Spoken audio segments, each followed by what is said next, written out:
Hi, my name is Rob Scott from UC Today, and welcome to our December Microsoft Teams news update. As always, I'm joined by Tom Arbuthnot, UC Solutions Architect and MVP, and together we're going to be talking through the most popular Teams headlines. Welcome, Tom. How's it going? Yeah, really good, Rob. Thanks. Yeah, it's still busy, even though we're into December. It feels like it's going to be busy right up to the line this year.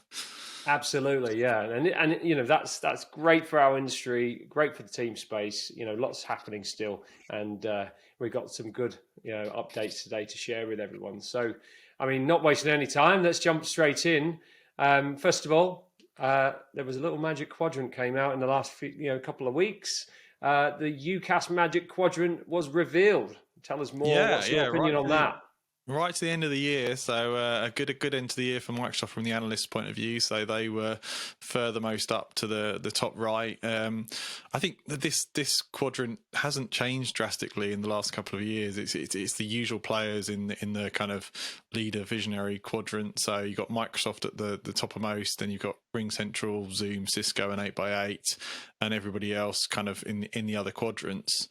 So not hugely surprising. Everybody, really cares about if they're a millimeter left or a millimeter right of each other. But you can see who the clear players are in the space, and then you've got the kind of also rans. What's I think interesting is if you look at this Magic Quadrant versus kind of multiple years ago, you go back 5 years, it's a completely different set of names even on the list. So the world has not changed a lot in the last 12 months, but changed a hell of a lot over the last 5 years. It has indeed. I mean, certainly since UC Today was born quite a few years ago now, but I mean, it's probably 6 years ago. We've been, we keep a beady eye on the Magic Quadrants as they come through. And the UCAS one is, there used to be a UC, Magic Quadrant, and that got canned a couple of years ago, at least ago. But it's interesting, Zoom came completely out of left field in the UCAS Magic Quadrant, and now they are top right and chasing the tail of Microsoft. So, yeah, you have to respect what they've done in the timeline. It's pretty impressive. They just hit that COVID bump and really delivered a good experience for people. I think what's interesting now is you talk about the UC quadrant going. This is UCAS, but actually, is the game UC and C now? Is it collaboration platforms, and is that a different Magic Quadrant, or is that the same space? I think that's the debate. Well, if Gartner may decide, but certainly we consider UC and C as much as UC is nowadays, and so it'd be interesting though. Who Microsoft's competitors will be in 2023. They're motoring at a rate of knots. I mean, they were top right for ability to execute and the furthest on the completeness of vision kind of axis. So.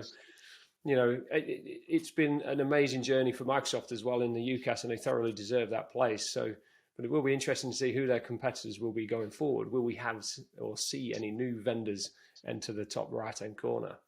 Yeah, I think Zoom have proved it's not impossible, right? People can, if they deliver that great experience, so they get the traction. But there's no doubt it's getting harder, and obviously Microsoft being so tightly integrated to that Office stack gives them this natural benefit of both kind of mind share, but also capability.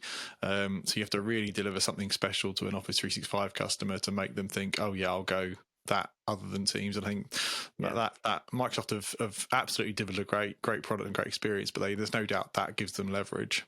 Yeah, and it'd be interesting to see whether Salesforce and Slack, that collaboration hits the top right-hand corner at some point, or maybe even Amazon. We might see Amazon or Google makes a comeback for. Yeah, Google seems to be kind of sharpening their axe a little bit recently within the telco space. So I think that Google's a wasted opportunity, particularly in SMB mid-market. Like, everybody starts on Google, and Microsoft are desperate to be the choice for startups with Office 365. And they have a great proposition, but it's just quite a big proposition, whereas everybody gets Google.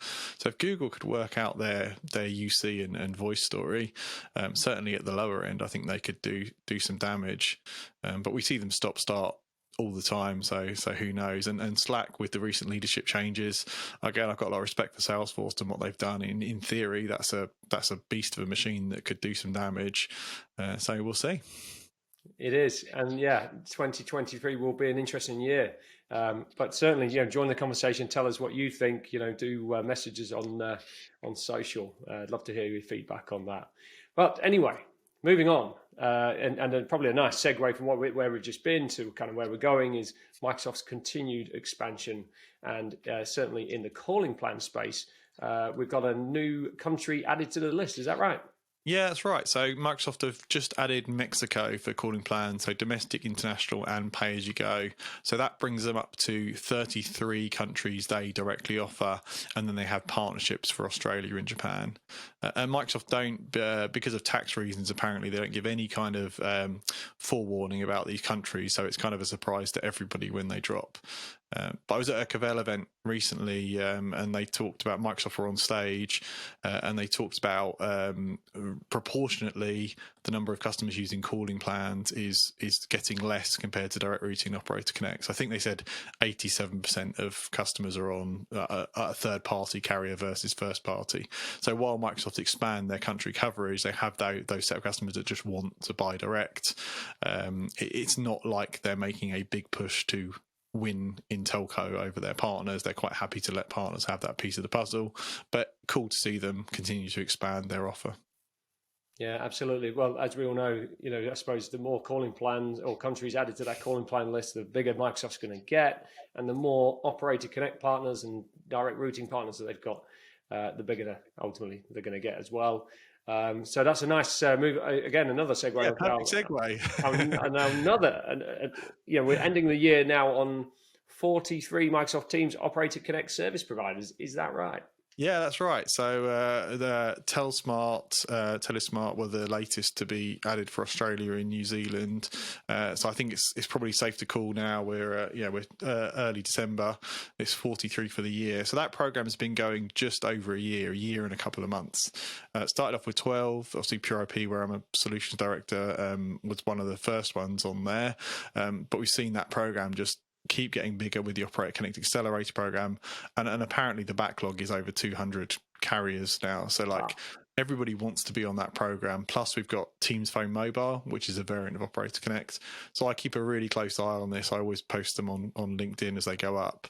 But I'm curious to see if that number potentially doubles next year. Certainly there's the potential for it to get a lot bigger. Wow! So Merry Christmas, Microsoft. That's going to be some office party by the looks of things. It's certainly in the Microsoft Teams space or division. Fantastic. I mean, is there a ceiling to their international expansion? I mean, it doesn't feel like at 43 partners in a backlog of maybe a couple of hundred. I mean, it's all to play for, isn't it, going forward? Yeah. I mean, Microsoft. It's interesting with Microsoft partner programs. In some spaces, they don't want to overwhelm customers with options. So, like devices, they only want to bring on people that add unique scenarios. Although even devices, we're up to 10 OEMs, I think 11 with Cisco and D10 coming on. But in carrier, I don't think there's any downside to Microsoft having as many people on the program as they want to be, because each one of those carriers probably drags some Teams customers along with them. And for the carriers, it's a bit of a, you need to be in this game. Like the market projections for Teams, I mean, 12 million is the official phone seat number. The analyst predictions are it should be somewhere around 15 million now, give or take. And the trajectory is only up. So if you're not on the Operator Connect program, you're at a disadvantage compared to your peers. Absolutely. Wow. I mean, Microsoft, just growing arms and legs everywhere with these programs. So fantastic. Sure. Well, moving on to something a little bit lighter, a little bit more fun. Microsoft Teams Games for Work app to boost productivity and inclusion. What type of games are we talking about here, Tom? Yeah. We have to talk about productivity when we talk about games. This is interesting. So Microsoft have added an app that brings games into Teams. So it's things like card games and puzzles. And the idea here is to bring people together in a kind of socially type way around Teams.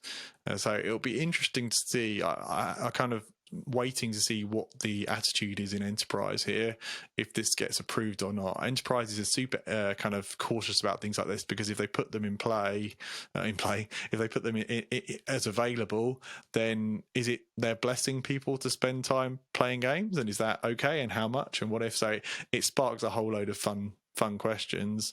But general philosophy here is if people have games they can connect over in teams, they're more likely to connect and communicate, and that kind of whole culture and productivity thing. Yeah, interesting, isn't it? I mean, we can all play games on a computer, generally speaking. If where there's a will, there's a way, right? We can open up, a browser Yeah, and do that. But exactly.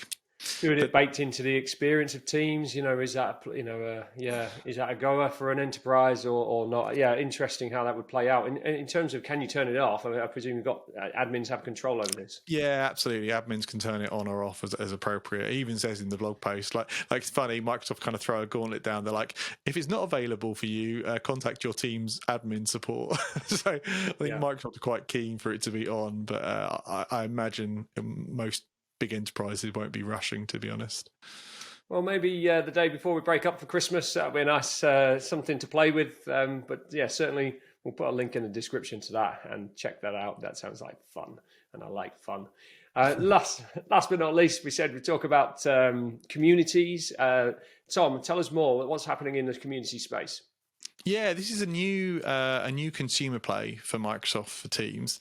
So obviously we know Microsoft are really kind of keen to be in the consumer space, and I'm not sure why. And this is not just Teams; it's the whole of Microsoft. Yeah, obviously they've got Xbox, which is a huge consumer play and a massive platform and a win. But they're always trying for consumer around the rest of their stack. And Teams is one of the things they want to be a consumer play. So this latest launch around Teams Free is, if you're using a Microsoft account, like an Outlook account or a Hotmail account, if you go back that far, you can sign in and create what's called a community, which is a bit like a team in enterprise Teams. But what they're trying to push for here is finding a use case where, say, it's a sports club or school kind of after school classes or some kind of social community group, hence the term communities. And their thinking here is Teams is a better solution for that scenario because you can have files and forms and photos and scheduling and meetings all in the same place. So rather than having, stitching together a WhatsApp and a Dropbox link and Zoom for calls and something else for notes, you could bring all that stuff together in a single controlled community experience. Nice. So I see that, and again, bridging. It's not all B2B out there, is it? There's a lot of B2C and clubs and No. You communities. look at the WhatsApp user numbers or the Instagram user numbers or a Snapchat or something like that, and they're pretty eye-watering, those, compared to the numbers we talk about in enterprise UC. So I can see why Microsoft are after that kind of space. I think it's a tough nut to crack, that people are super embedded with things like WhatsApp and Discord and Facebook groups, and Microsoft still have that friction of it's a work app and you switch switch profile to go to your consumer profile, and then it's a consumer app. My thinking would strongly be they should do a version of the app that is consumer focused, so you can have them as two different apps and have two different controls. But they're pushing down this route of having the MSA account, they call it, so the Outlook account, and you switch. We'll see if they get any traction. I think it's going to be a tough one. There's undoubtedly value in there, but we see, even like with WhatsApp and all the hurrah around Facebook and privacy, most people stay on WhatsApp because they don't understand what the point of switching to a Signal or a Telegram is, for example. So getting consumers to switch is tough, but groups is quite an interesting target, because if you can get group leadership, you get that pull through, I guess. Yeah, absolutely. And platforms like WhatsApp could do with a bit of an upgrade when it comes to building communities and adding a few more features in there. I feel it certainly does what it says on the tin, but it doesn't feel like a fantastic community kind of platform. No, definitely. It is, yeah, you're always linking out to other things to do, a form or a document or whatever it may be. WhatsApp is slowly getting its kind of meeting story together. So they had meeting links recently. But I think some of the beauty of WhatsApp is simplicity, right? So I think they've been very, very disciplined to not go crazy. So yeah, we'll see. But I'll be keeping a close eye on this. I've been checking it out in beta. I think there's value here. I think it's just going to have to be a sustained thing from Microsoft to get these communities to understand the value. Absolutely, yeah. And let's see some of those use cases come through, and let's keep an eye on that one. Fantastic. And just jumping back to meeting rooms, there's one more update I'd like to just cover off around Microsoft Teams panels, which enables room occupancy sensors. Now that sounds pretty handy. Tell me more. Yeah, this is a big thing again in enterprise. So typically enterprises will have these IR sensors in rooms to know if they're being used, if they're occupied, if they're available, but it'll be a completely different system run by facilities. And what this is taking those occupancy sensors and tying them into Teams panels. So the room will know if somebody's in the room by movement, and it will set the panel to red if the panel being a screen and a light outside the room, essentially, that says red for busy and green for available. And also it will be clever enough to understand if there's a meeting booked in the room and there's movement in the room, that room is being used for room is booked. But maybe if there's no movement in the room after X amount of time, then that room is actually available. So someone's booked it and not used it. So all about understanding facilities use, room optimization, that kind of thing. And at the moment, Yealink are the first to market with a sensor. There'll be some others to follow, but just nice to see Microsoft extending that panels and room optimization story. Yeah, absolutely. I mean, that is a huge challenge, isn't it? A huge problem in enterprises is booking rooms and underutilized rooms when they're booked but not occupied. So I imagine that's a fantastic, offers fantastic return on investment for any companies that can put that in. Yeah, really good value add, and you're right, it is a really hot topic, and even more so now as real estate is being used less with people working from home, trying to even understand if a room is being used fully or if it needs to be, we need more smaller rooms or less bigger rooms or whatever the combination is. So that reporting and stories is really popular in enterprise at the moment. So we'll see how this goes. There's another kind of interesting angle here. We were talking on Twitter about this, is obviously all the rooms have cameras, so potentially you could do something similar with cameras, but there's a natural nervousness around enterprises of having cameras always on. So I don't see many enterprises doing that, but it was an interesting debate on Twitter. Somebody said that, well, look, we've already got the tech to see if the room's busy or not by the cameras, why don't we do that? But these occupancy sensors are definitely what people are used to. Yeah, good point. And we'll put a link into that feed on Twitter in the description. So yeah, do jump in there and join the conversation. So yeah, great to hear another good solution come through from Microsoft and its partners. But that could play out one way or the other, I suppose, long term. Yeah, we'll see. Good stuff. Right. Well, let's just talk events because it's the end of the year. It's time to kind of, plot some events for 2023. There's some fantastic events in the Microsoft Teams space, as we know. Tom, we've got a few coming up in Q1. What's the first one on your list? Yeah, so we've got a few. We looked at Q1, and UC Summit obviously is the first thing off the calendar. So what's the dates for that, Rob? Towards the end of January, I think it's 31st of January, so just right at the end, over a few days, is ISE, which is in Barcelona, as we know. So if you're looking for a bit of sunshine, there will be a nice opportunity to visit Spain. I'll be there this year. That's going to be like that world and my Teams world have massively merged now. So all the Teams players, device players will be at ISE. That should be quite an interesting show. Yeah, absolutely. And ISE just seems to be getting bigger and bigger in the UC space, obviously because of the AV world coming to, certainly converging with the UC space or vice versa. Definitely. So, it's a show a few years ago I wouldn't have considered being at, but it's absolutely one on the calendar now. Yeah, and then just after that, we've got, towards the end of February, we've got MWC, so Mobile World Congress, again in Barcelona.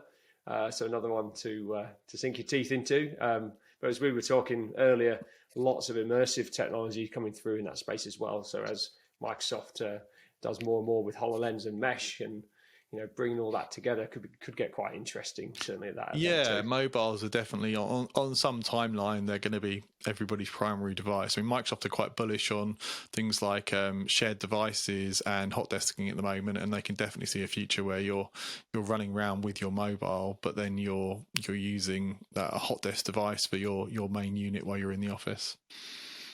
Yeah, it'll be interesting as we go forward. But we've got predictions coming up in a few weeks that we'll be sharing with everyone as well. So look out for that. And certainly we're going to hear the word metaverse and virtual reality and mixed reality and that kind of thing in some of those predictions, I'm pretty sure.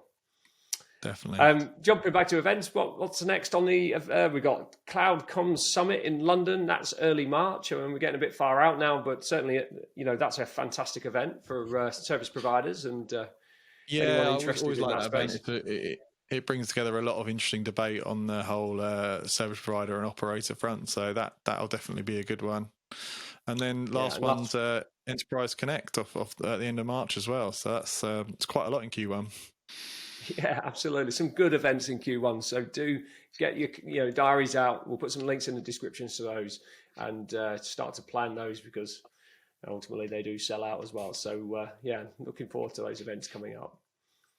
So that's it from us. If you've enjoyed today's session, please subscribe to UC Today News and give this video a quick share on social, as it's always appreciated. And if you're a Microsoft Teams fan and want to be part of the conversation, you can always connect with myself or Tom or the wider Teams community on LinkedIn and Twitter. And our social links are in the description. Thanks to everyone for joining in. Have a Merry Christmas, and we'll be back in January 2023. I'm Rob Scott from UC Today. Thanks for watching.